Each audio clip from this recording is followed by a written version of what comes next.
Hello, everyone, and welcome to my first live. I'm broadcasting on all the social media platforms. So if you're on LinkedIn, hopefully you can see me, you can hear me. If you're on any of the other platforms like um, a Facebook Live or on YouTube, I'm also broadcasting on that platform on those platforms as well. Now, you might see me occasionally look to the left of my screen. I'm just checking to make sure that everything is going as it should. I can see that I'm on LinkedIn. Um, I'm probably on Facebook as well, and also on YouTube. But wherever you're watching, whether you're watching live or you're gonna look at the recording a bit later, all welcome you. Now, if you can hear me, if you could just write something in the chat so that I can see that you can hear me. If you can see me, it'll just be good to know that things are coming through on the feed. Also, just drop a chat, just drop a message if you want me to. If there's something that I'm mentioning that doesn't come across, it's not clear enough, just make sure that you drop a chat and let me know, and then I can respond to that. So you might be asking yourself, well, why am I doing a live event? Why didn't I record this, edit it, put it on my timeline, and then you could go and have a look at it yourself? Now, that would be easy. That would be easier because I wouldn't have to go through the stress of a live event and making sure that the technology worked. But I wanted to just go through a number of areas in relation to the subject area that I'm going to talk about today. And I think you know from a title that I'm going to be talking about your health and safety policy. So I didn't want to write anything down. I just wanted to have a chat with you about the key things that you need to look at in relation to your health and safety policy. Now, now a lot of my clients and people that I work with on a regular basis, this is the number one issue that they have. They don't understand what needs to be in their health and safety policy. And so hopefully today, at the end of my talk, that you will gain some clarity in relation to what is this all about? What do I need to include in my health and safety policy? How often should I review it, if at all? And some of the other intricacies that you see in relation to this document. Yeah. Now, so that's what I'm going to go through today. Now, I could have covered a number of different topics today. But the reason why I've chosen, as I've said earlier, your health and safety policy is that this document is key within your organization. It's the first document the health and safety executive or the local authority inspector will ask to see if they come and have a visit. And normally they visit because you may have had an accident or an incident in the workplace. They will say, can you show me a copy of your health and safety policy? Because your health and safety policy sets out how you manage health and safety in the workplace. So this document is very important. The other thing I should say about your health and safety policy is that your policy should not be complex. Yeah, I've seen health and safety policies that are very detailed. They're very detailed. There's a lot of information in that policy. And you sort of say to yourself, who are they writing this policy for? Is it for me, the manager, or is it for your employees? Yeah. And if it's for your employees, then it's a good idea that you make it as concise as possible and in a language that they can understand. Yeah. So that's why we're going to cover your health and safety policy. But before I go into that, I think it's a good idea that you have an idea of who I am. I don't think I mentioned it at the beginning. My name is Ray Howlett, and I'm a health and safety consultant. And I run a consultancy whereby I provide health and safety services to small to medium-sized companies. So that's what I do. But In terms of information that is provided to you, it's a good idea that you get some idea of whether or not the person knows what they're talking about, credibility. Yeah. So just to give you a little overview of me, where I'm coming from, I have over 30 years experience within health and safety. And so I've been doing this stuff for a long time. And that experience has been gained working for pretty much large corporations.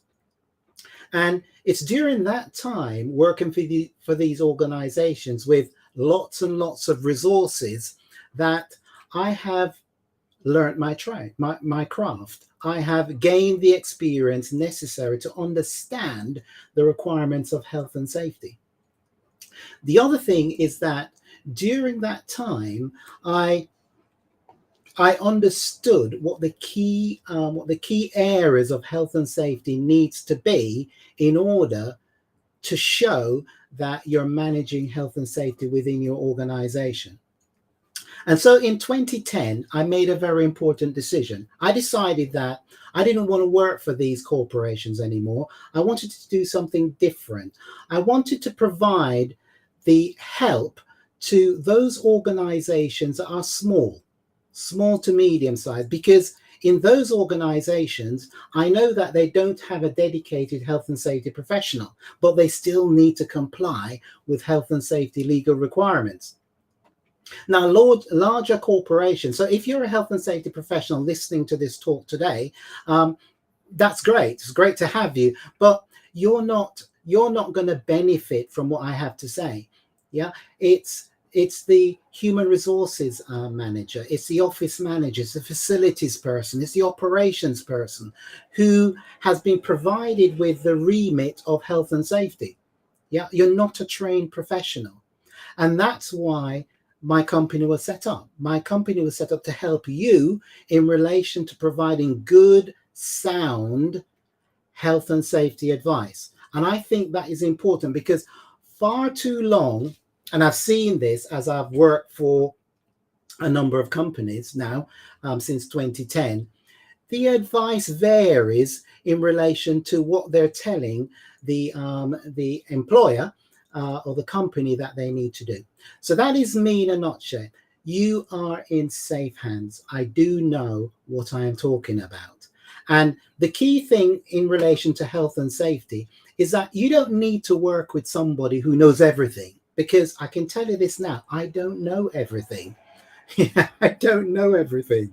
Yeah. But one of the things that I do know is that if I don't know something and you come to me, yeah, I will point you in the right direction. Yeah. So I won't divvy around. I won't tell you things that you don't need to know. I will just tell you what you need to know. Now, in terms of your health and safety policy, yeah, some of the problems that I've identified with health and safety policies over the years since I've been doing this is that, firstly, they're very generic. Yeah, and what I mean about that is that when you read the information in the policy, it bears no resemblance to the organization that you're talking about. Yeah, and I think what these organizations have done, and I can say this because I've worked with lots and lots of clients who have fallen into this category, is that the logo is taken out, their logo is put in, and the organization details is put in, it's signed, and that's their health and safety policy.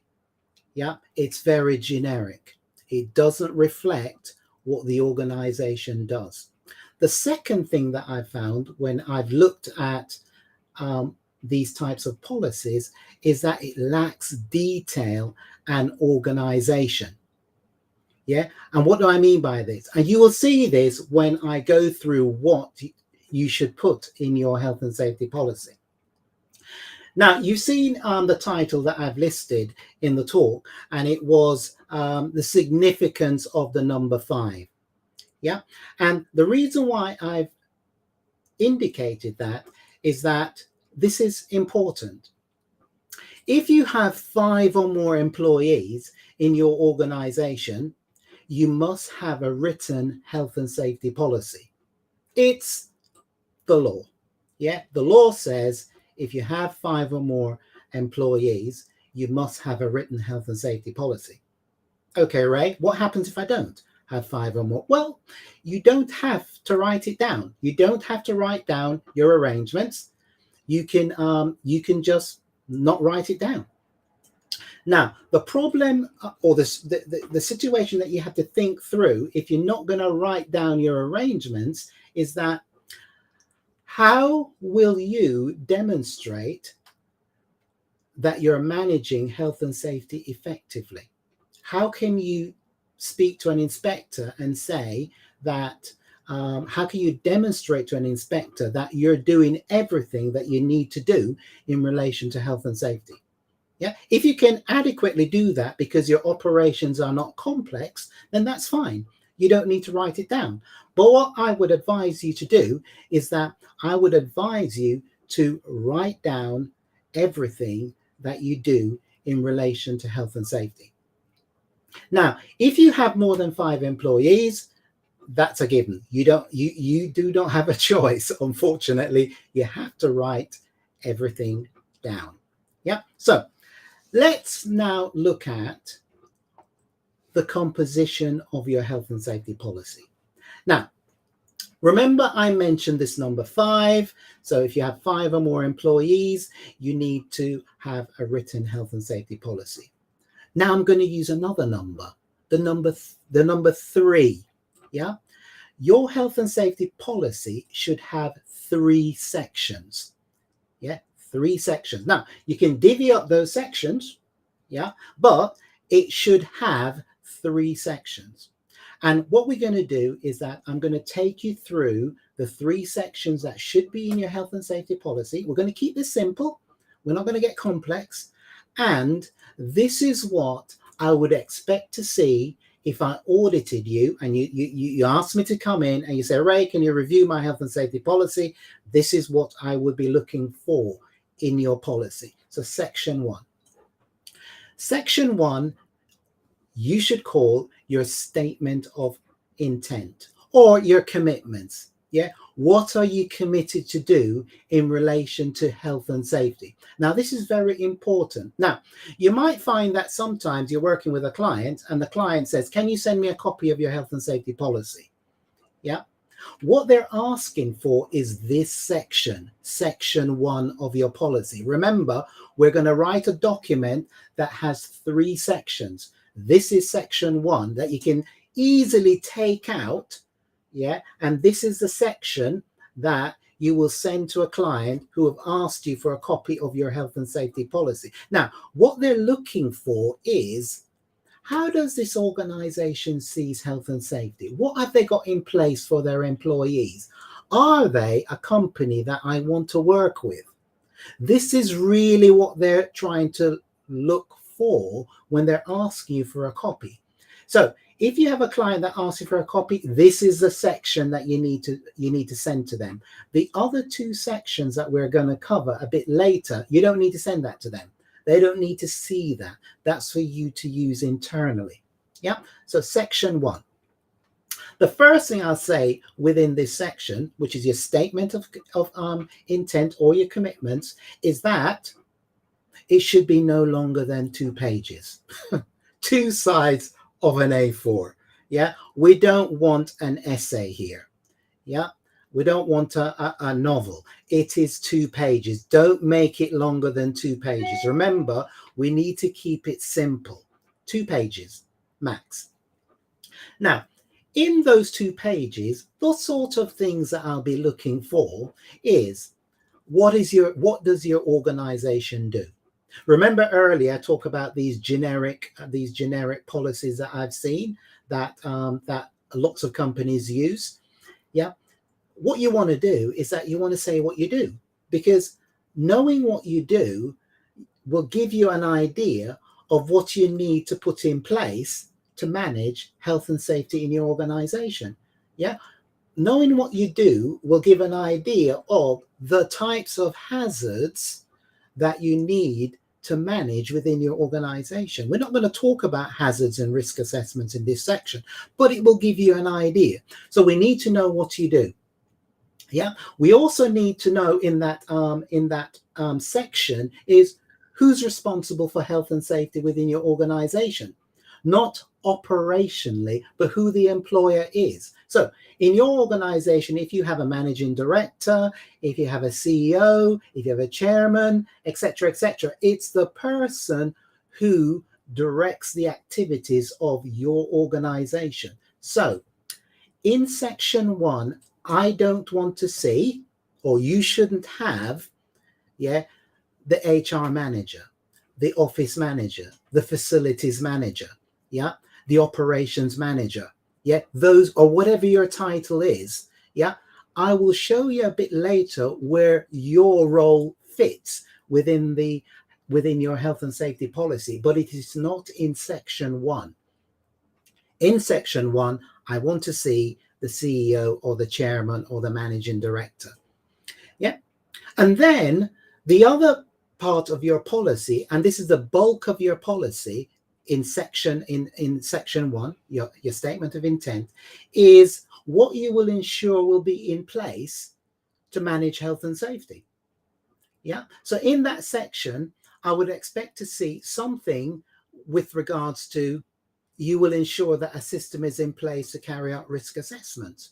You will you will ensure that a management system is in place that is commensurate or proportionate to the size and complexity of your operations. Yeah, I would expect to see information in that section, in that you will ensure that there's a system in place to record and investigate accidents, incidents, and near misses. Yeah, I will. There's also a section in there that you'll talk about health and safety training for your employees, especially induction training if somebody's coming into your organization for the first time. I would expect to see information in there about making resources available within your organization so that you can do quite a number of health and safety measures. Yeah. So there are a number of things that I would expect to see in this section. So all you're doing in this section is that you're setting out your commitments, yeah, for the organization. And remember, if you're a larger organization with much more complex operation, you'll have more in this section. But if you're an office, if all your operations are within an office environment, then your commitments will be lower. Yeah. So it really depends on what you do. And that's why earlier I said, I indicated that make sure that you indicate what you do in the organization. What does your organization do? Yeah. So you've put all those commitments in. Yeah.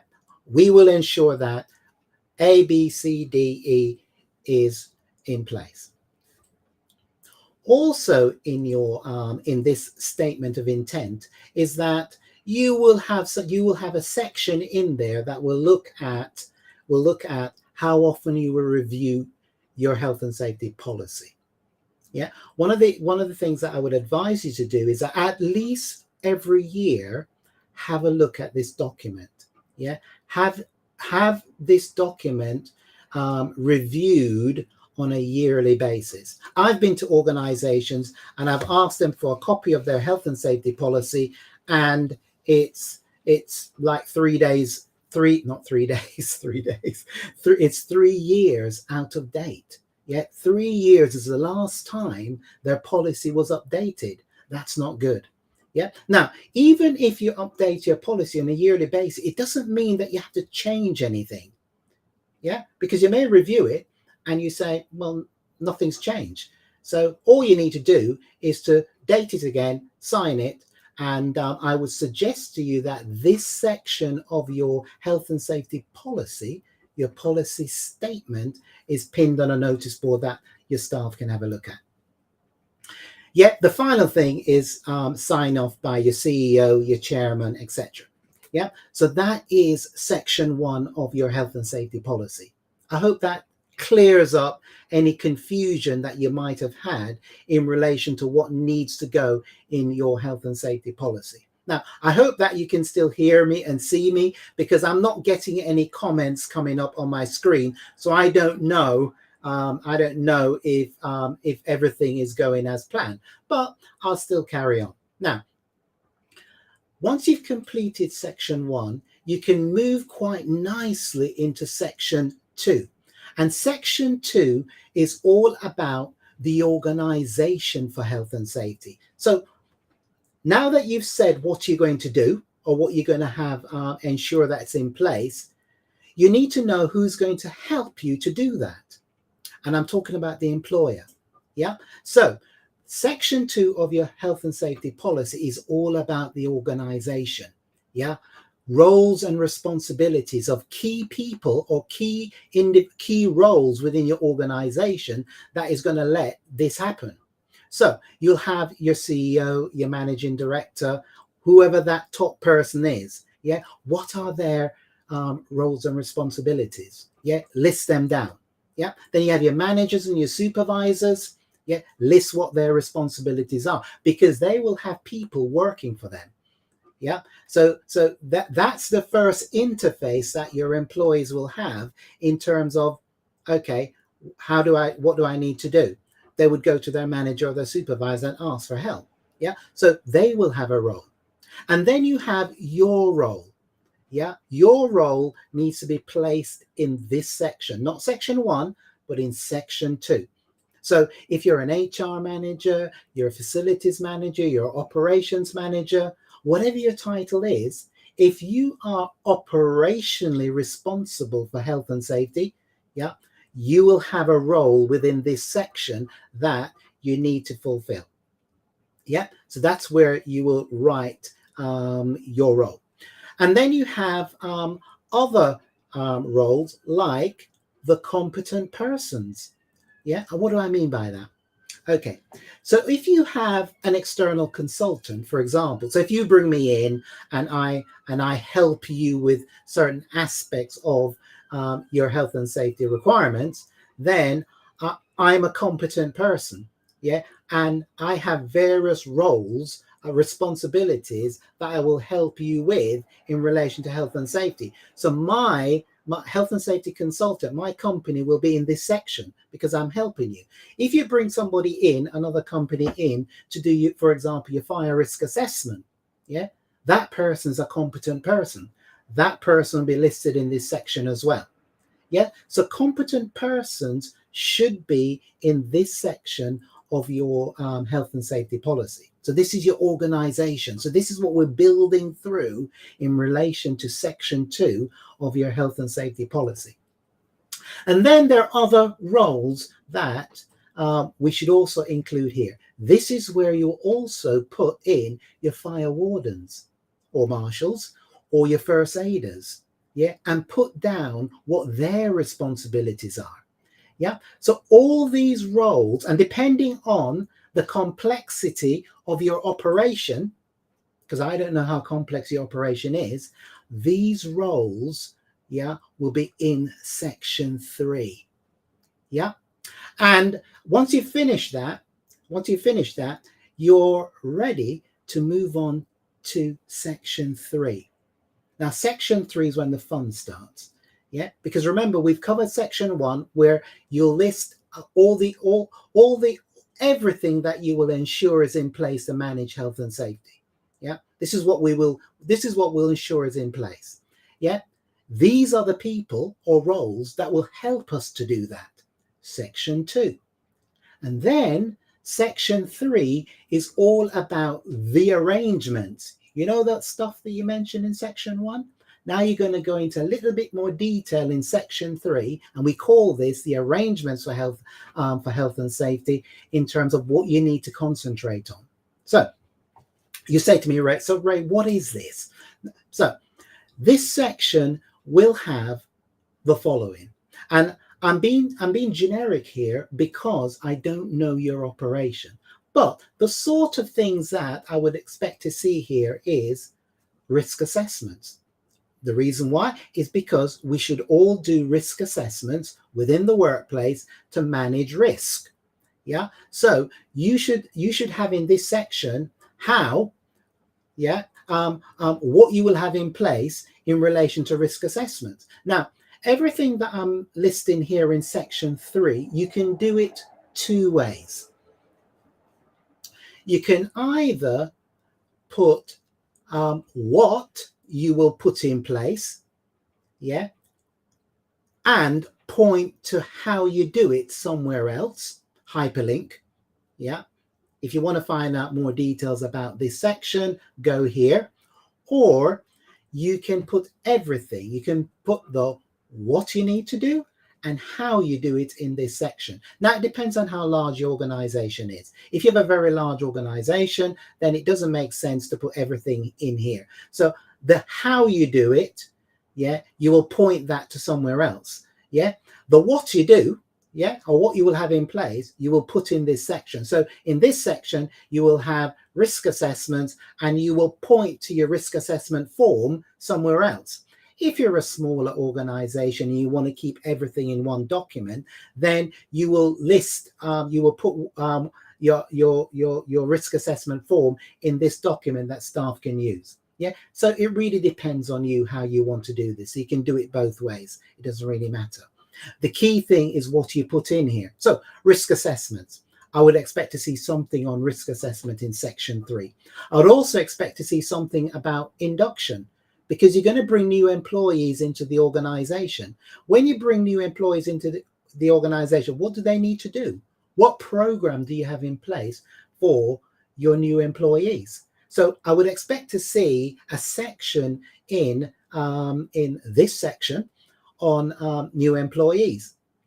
I would also expect to see something to do with health and safety training for your employees, because the law says that you need to provide training, especially awareness training, for your employees who work for you. So I would expect to see a section in there in relation to health and safety training. Now, we all know that what we went through a couple of years ago, COVID, and COVID changed how we all work. Yeah, I have lots and lots of clients who now have hybrid working arrangements or home working arrangements. Yeah, so that is something that I would expect to see in your health and safety policy as well. If you have workers working sometimes in the office and sometimes working at home, hybrid working arrangements and home working arrangements. If you have competent persons working for you, I would also expect to see some information with regards to that within this section. Yeah, there should also be a large section within your arrangements for health and safety on fire safety. So what am I looking for there? I'm looking for things to do with fire extinguishers. I'm looking at evacuation of your building. Where is your assembly point? How do staff get there? How often do you test your alarm system? All these things should be in this section of your health and safety policy. So I could go on. I mean, I've got a document here in terms of a health and safety policy, and I'm looking through that. There are lots of other things that you could cover within this section. However, keep it simple. Yeah, keep it simple. Whatever you have to do. Now, so those are the 3 sections that you need to do in relation to your health and safety policy. Now, a couple more things I need to mention now that you have the 3 sections. Now, some organizations have what we call a health and safety handbook. Yeah, and you may say to me, yes, Ray, we have one of those. So why do I need to write a health and safety policy as well? We have a health and safety handbook. Now, your health and safety handbook is a very convenient document to have within your organization. And I'm not saying you should get rid of that document, because it's okay. But the only thing that I would say is that your health and safety handbook is not a legal requirement. Your health and safety policy is a legal requirement. Yeah. So what I've advised clients to do is that there's no reason why you can't have a handbook for staff. But what you need to do is that you should take out salient points from your health and safety policy and put it in your handbook and point staff to the handbook. Yeah, you can do that. Or you can fulfill the requirements of section 1, 2, and 3. Yeah, and put everything in your handbook and call it your health and safety handbook. Yeah, the key thing for me is don't get caught up with titles. Yeah, you need to demonstrate that you have a health and safety policy in place. Yeah, so if you can demonstrate that everything in your handbook fulfills the requirements of what a health and safety policy requires, then that's fine. Because what you're doing is that you're keeping it simple. Yeah, the key thing to remember is that you have to have a health and safety policy that is set out in the way that I've just explained. Yeah, and that is all you need to do. So if you have a handbook, then there is no problem. There is no problem if you have a handbook. Yeah, so I hope I've covered all the areas that well, I've covered all the areas that that I wanted to cover, but I hope that there's more clarity in terms of what you need to do. So I'm just going to summarize what we've gone through. So remember, the key thing is that if you have 5 or more employees, you have to have a written health and safety policy. You have to. Yeah. If you have less than 5 employees, I still recommend that you write down your arrangements. Yeah. Your health and safety policy should have 3 sections. Yeah. And the 3 sections that you should have is a statement of intent, your commitments.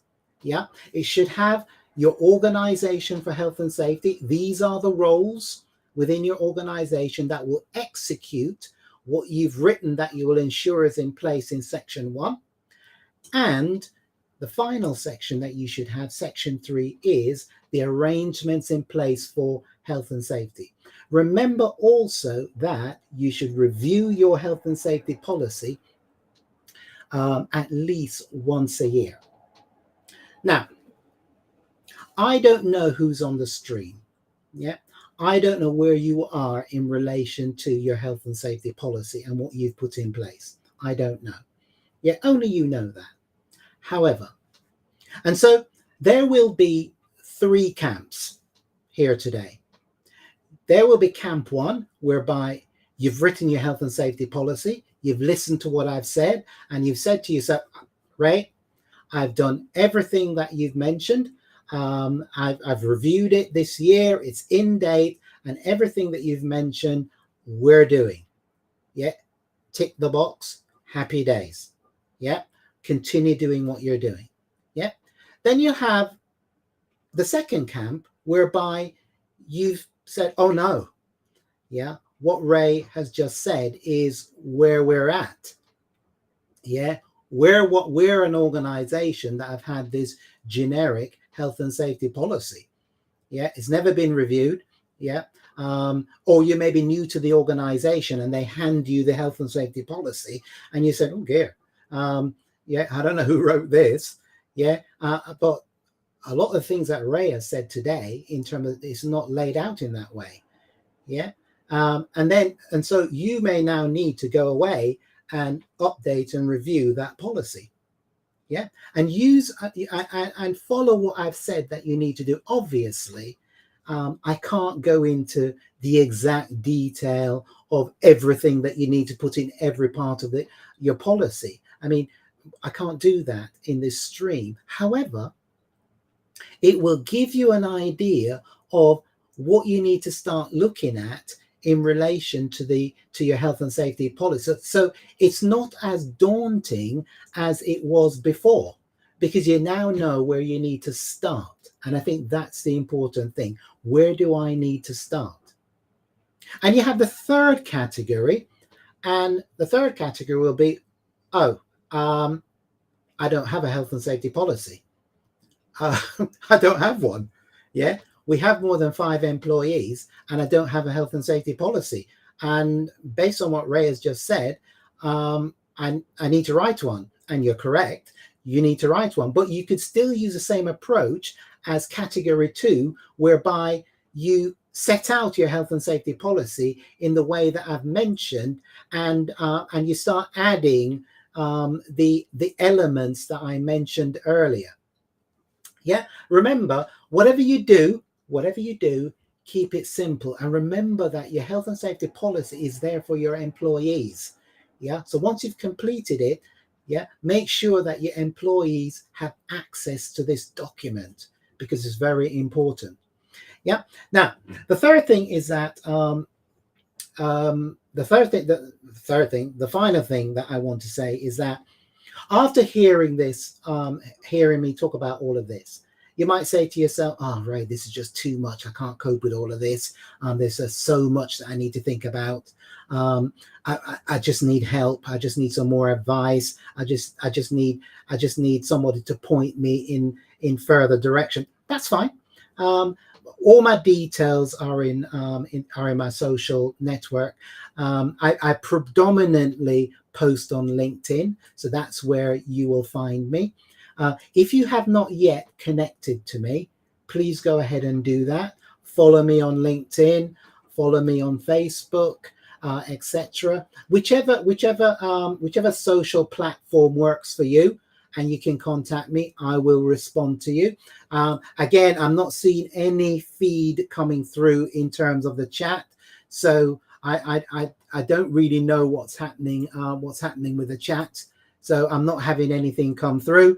So hopefully, any comments that you put in any of the socials, once I finish this this broadcast, I'll go and have a look at it, and then I will comment accordingly. But it's really good that thank you for taking the time for meeting with me. I know you're all busy. There's lots of stuff going on.